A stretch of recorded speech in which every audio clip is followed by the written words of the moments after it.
Picture this. You're on maternity leave, snuggling your baby, your inbox is handled, your clients are happy, and your business is still bringing in money. That doesn't happen by accident. It starts with knowing what to let go of first and having the confidence to actually do it. Hi, I'm Christina Hall, six-figure business owner and mom of two. I've taken 2 very different maternity leaves as an entrepreneur. The first time, I worked around the clock trying to prepare my business, but in the end, it still relied heavily on me. And the second time, I built systems and a team, and my business actually grew while I was gone. And now I'm on a mission to help you do the same. In this episode, I'm walking you through how to decide what to let go of first, how to avoid the biggest delegation mistakes, and how to identify what's really in your zone of genius so you're not stuck doing everything just because you always have. And if you want personalized help figuring out what to delegate, how to prep your team, or what to prioritize before maternity leave, book a free strategy call with me using the link in the show notes. Let's make your leave peaceful and profitable. All right, let's dive in. So I used to be the kind of person who'd get really upset if a spreadsheet wasn't formatted exactly how I thought it should be. I mean, I'd zero in on tiny details like if every date was formatted with 2 digits for the month, 2 digits for the date, and 2 digits for the year. That in the grand scheme of things didn't really impact the business. They just made me feel like I had everything under control. But once I started questioning those beliefs, I realized what actually mattered and what I could let go of. Letting go of responsibilities is so crucial, especially when you're pregnant. It's such a physically, emotionally, and mentally taxing time. You've got all these symptoms, you're exhausted, nauseous, have aches and pains. You simply can't keep up the same pace you did before. Trying to do it all isn't just exhausting. The stress that it causes is not good for you or the baby. One thing I've noticed is that my daughter has more anxiety than my son, and sometimes I wonder if it's because I was more stressed during her pregnancy and those early months of her life versus when I was pregnant with my son. I'm beginning to realize how my stress levels may impact my kids. So by offloading tasks, I reduced my stress and gave myself the breathing room I desperately needed. It made a huge difference the second time around. So the number one takeaway is this: letting go isn't about giving up control, it's about gaining freedom. Freedom to focus on what truly matters and to take care of ourselves and our growing family. So let's talk about some common pitfalls when you start delegating. One big mistake I see is that people often jump the gun and delegate certain tasks too quickly. They start with the stuff they absolutely hate doing, which, okay, makes sense in theory, but sometimes those tasks aren't ready to be handed off. This could be an important client-facing task like sales or something you're still figuring out yourself without a clear process. And that is just a recipe for frustration. Another mistake I see is not having clear KPIs or key performance indicators or a solid follow-up process. You have to think through what the purpose of the task is and how you're going to measure success. Like, what's the definition of done and what's the smallest thing you can check regularly to make sure it's all working smoothly. For example, if you're having someone manage your email inbox, a KPI could be that all emails are responded to within 24 hours, and you could spot check a few emails each week to make sure they align with your standards. That way you're not micromanaging, but you're still in the loop.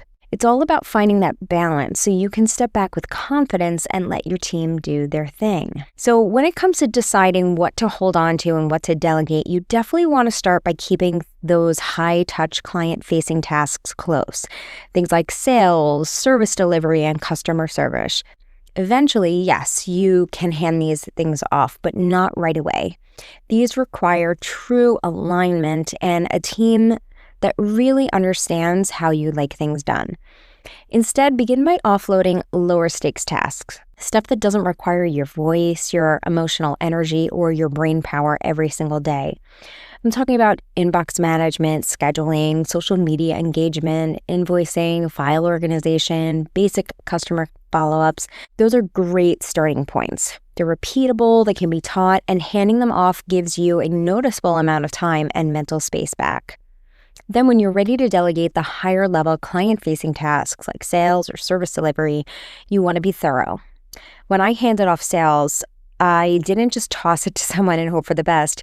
I had my team shadow me. We did mock calls. I gave them scripts. They listened to my real calls in real time. Like it was a full training process. And that's exactly what it should be. As your team gets more confident and consistent, you can slowly start stepping back. But that doesn't mean you stop checking KPIs or you stop checking in. It just means you're not as involved in the day-to-day. That's how you maintain the same level of quality and client experience without being the one doing everything. Okay, let's talk about your zone of genius, because I know it's one of those phrases that gets thrown around a lot. And this is an important thing to identify when trying to decide what to delegate. Your zone of genius isn't just the stuff you're good at. It's the stuff that lights you up, like the kind of work that energizes you instead of draining you. You're probably great at a lot of things because you've had to become good at a lot of things, but not everything is meant for you to hold on to. Like for me, copywriting, I'm constantly taking courses to help me get better at copywriting, but honestly, it's not my thing. It takes me forever and I find it super draining. I only do it because I'm the most trained on my team. So yes, I'm the best person for it right now, but it is not my zone of genius. On the other hand, teaching lights me up. It always has. I feel so good after I teach. If I'm having a bad day and then I go teach, I immediately snap out of it. Like my mood completely shifts. It's the kind of work that pulls me out of a funk and reminds me why I do what I do. These days, I express that mostly through mentoring my team, especially when they're facing challenges. That's where I feel like I'm in my zone of genius. It's powerful to know what your zone of genius is because during pregnancy, you can focus your energy there. That way you're filling your day with tasks that energize you, not drain you. And now keep in mind that you will likely have to still delegate those tasks for your maternity leave. I didn't teach while I was on maternity leave, even though it's in my zone of genius. But it might be something you want to hang on to a little bit longer, and definitely something you want to take back when you return. Now, if you're not sure what your zone of genius is yet, ask yourself, what's something you'd be sad to give up, even if it's hard sometimes? Or what's something that pulls you out of a bad mood the minute you start doing it? Or what is something that energizes you or lights you up? Start there and see what comes to mind. Okay, so now that you've got a better sense of what to let go of and what's in your zone of genius, let's talk about how to actually figure out what to delegate. I know it can feel like, where do I even start? So I like to keep it super simple and break everything down into categories. That way, it's not just this big, overwhelming list of random tasks. It's actually organized in a way that makes sense. So here's how I want you to think about it. First category is admin and operations. This is the behind-the-scenes stuff: scheduling, managing the inbox, organizing files, creating invoices, updating spreadsheets, all that stuff that is necessary to keep the business running. Next is marketing and content. Think things like writing captions, posting to social media, editing your podcast, sending newsletters, managing ads, or writing email campaigns. If there aren't people on your team that could handle all of this, there may be some aspects of this category that you could batch ahead of time, or this may be the best time to hire a contractor or ad agency that specializes in marketing. Then we've got sales and client communication. So this is responding to DMs or emails, following up with leads, sending contracts, scheduling discovery calls. A lot of this can be systemized or handed off with the right training and templates. The fourth category is service delivery and client experience. This one's tricky because a lot of us are still the main person delivering our service, right? But even here, there are parts you can let go of. Maybe someone else handles intake forms or sends resources or helps you manage the schedule or checks in with clients between sessions. And then finally, there's what I call CEO level work. This is your vision, your strategy, the big decisions that move your business forward. This is not what you delegate. This is where you want to spend most of your energy, especially as you're preparing for maternity leave. Once you've sorted your tasks into these 5 categories, I want you to ask yourself 3 questions. For each task, does this task really require me? Does this drain me or energize me? And could someone else do this 80% as well with a little bit of training? If the answer is yes to any of these questions, it's a great candidate to delegate. So go ahead and brain dump everything you do in a week and plug it into one of these 5 buckets. It's going to give you such a clear picture of what you need to begin delegating. Okay, so let's do a quick recap.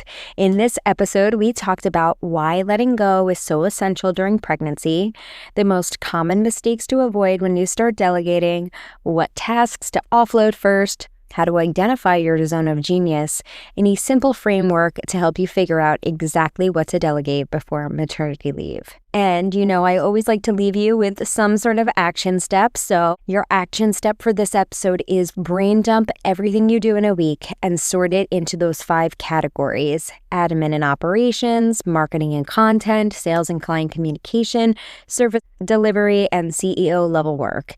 And then ask yourself those 3 questions, which were, again, does this really require me? Does this drain or energize me?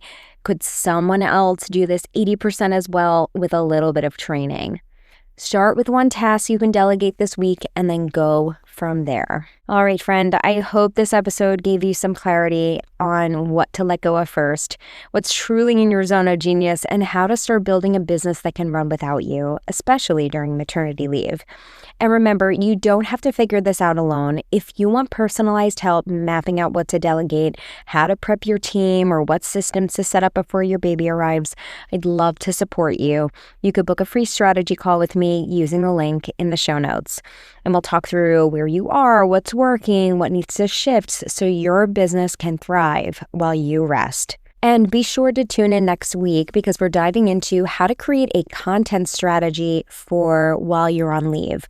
We're going to talk about what to plan ahead, what to automate, and how to keep showing up for your audience without actually being online. All right, you've got this, and I'm cheering you on every step of the way. Thank you so much for being here, and I'll catch you in the next episode.